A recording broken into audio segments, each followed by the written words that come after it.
welcome to my channel, and today we'll understand about total internal reflection. So, in one of my videos I have talked about critical angle, and before watching this it is very important to watch that video first. So click on the I button on the top right corner of your screen to watch it now. So first let's understand what we have learnt until now. Whenever light passes from one medium to another, reflection, refraction and absorption take place. But all of these three occur in different proportions. Whenever light travels through transparent media, refraction is the one which takes place the most. Although we cannot neglect the fact that reflection and absorption too take place. Now, whenever we talk about light traveling from denser to rarer medium, the angle of refraction is always greater than the angle of incidence.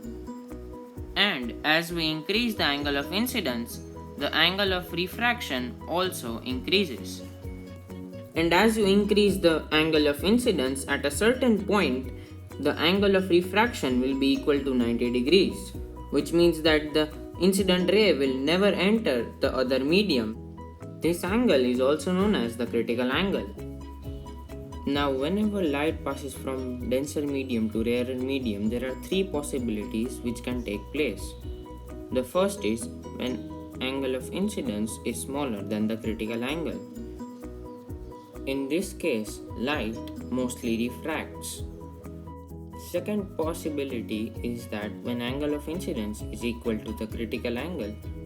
In this case, the light travels on the boundary of separation of the two media, and it never enters the rarer medium.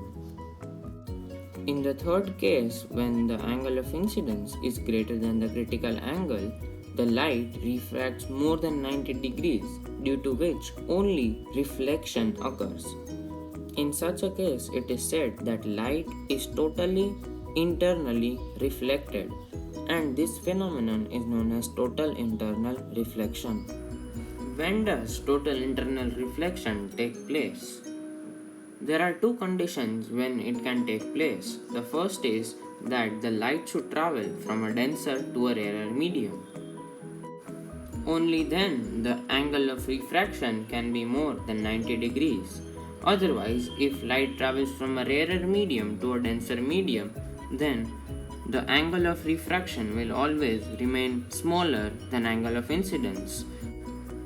The second condition is that the angle of incidence in the denser medium should be greater than the critical angle for the given pair of media. Total internal reflection is used instead of reflection by plane mirror in things like binoculars or periscope. Now we might ask that why do we use total internal reflection against reflection by plane mirror? We use total internal reflection due to its important property of reflecting 100% of the energy of light. This is helpful as the intensity of the image will be the highest possible.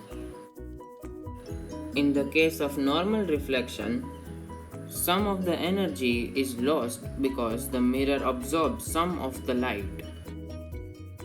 But total internal reflection is the most useful in cases where reflection needs to be taken place in spaces so small where normal mirrors cannot be kept.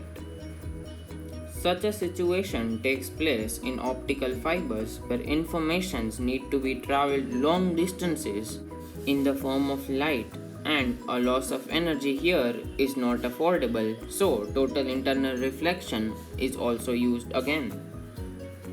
I had asked a question in my last video in what happens to a pendulum on moon. The question was that when does the time period of a simple pendulum be equal to infinite? The answer to that is that when a simple pendulum is kept on the outer space where the gravitational acceleration acting on it is equal to 0, the time period of the simple pendulum will be equal to infinite.